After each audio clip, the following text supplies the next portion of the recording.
தமிழ்நாட்டில் 39 மக்களவை தொகுதிகளுக்கு 1403 பேர் வேட்புமனுவை தாக்கல் செய்திருக்கிறார்கள். வேட்புமனு தாக்கல் செய்ய இன்றே கடைசி நாள் என்று அறிவிக்கப்பட்டுள்ள நிலையில் தமிழகத்தில் 39 தொகுதிகளுக்கு 1403 பேர் வேட்புமனு தாக்கல் செய்திருக்கிறார்கள். வேட்புமனுக்கள் மீதான பரிசீலனை நாளை நடைபெற இருக்கிறது.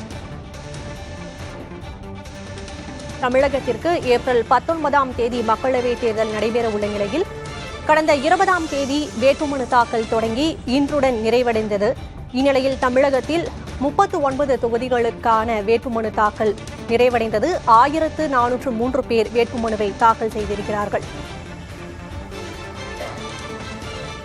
தமிழகத்தில் 1403 பேர் வேட்புமனுவை தாக்கல் செய்திருக்கிறார்கள். இதுகுறித்த கூடுதல் விவரங்களை வழங்குவதற்காக செய்தியாளர் ரமேஷ் இணைந்திருக்கிறார். ரமேஷ், 39 மக்களவை தொகுதிகளில் 1403 பேரிடம் இருந்து வேட்புமனுக்கள் பெறப்பட்டிருக்கின்றன. இது குறித்த கூடுதல் விவரம் என்ன? தலைமை தேர்தல் அதிகாரி சத்யபிரதா சாகு கொடுத்திருக்கிற தகவல் அடிப்படையில் 1403 பேர் மனு செய்திருக்கிறார்கள். அதிகபட்சமாக கரூர் எம்பி தொகுதியில அதிகமானோர் மனு செய்திருக்கிறார்கள். அதே போல பரவலாக பல்வேறு தொகுதிகளில் ராமநாதபுரம் உள்ளிட்ட பல்வேறு தொகுதிகளிலும் அதிக அளவிலான வேட்புமனுக்கள் வரப்பட்டிருப்பதாக சொல்லப்பட்டிருக்கிறது.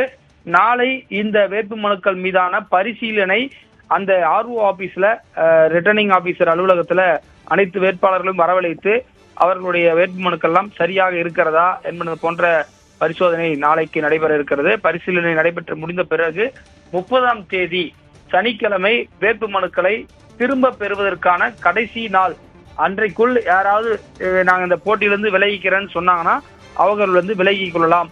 இல்லை என்றால் இறுதி பட்டியல் என்பது அதுதான் உறுதி செய்யப்பட்ட பிறகு அந்த இறுதி பட்டியல் என்பது வேட்பாளர்கள் அந்த இவிஎம் மெஷின்களே அவர்களுடைய புகைப்படத்துடன் கூடிய சின்னத்துடன் கூடிய அந்த பிரிண்ட் அடிக்கப்பட்டு அவர்கள் வாக்குச்சாவடிகளில் இந்த வேட்பாளர்கள் தான் களத்தில் இருப்பார்கள் என்று சொல்லப்படுகிறது.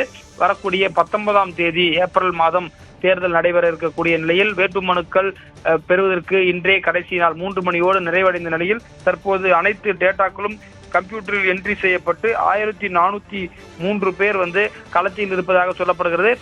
பெரும்பாலான நாமினேஷன்ஸ் பாத்தீங்கன்னா பிரபலமான வேட்பாளர்கள் பெயர்ல, குறிப்பா தர்மபுரியில பாத்தீங்கன்னா சௌமியா பேர்ல நிறைய பேர் மனு போட்டிருக்காங்க. அதே போல டிஎம்கே வேட்பாளர் மணி பேர்லயும் நிறைய பேர் போட்டிருக்காங்க. அதே போல ஓபிஎஸ் பேர்ல 6 பேர் ராம்நாட்ல போட்டிருக்காங்க. இது போன்று முக்கியமான கட்சிகளில் இருக்கக்கூடிய வேட்பாளர்களின் பெயரிலேயே மற்ற வேட்பாளர்களும் இருப்பதை போன்று நிறைய பேர் மனு செய்திருக்கிறார்கள்.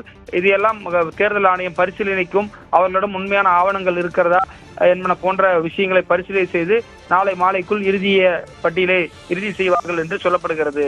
சக்தி, விவரங்களுக்கு நன்றி ரமேஷ்.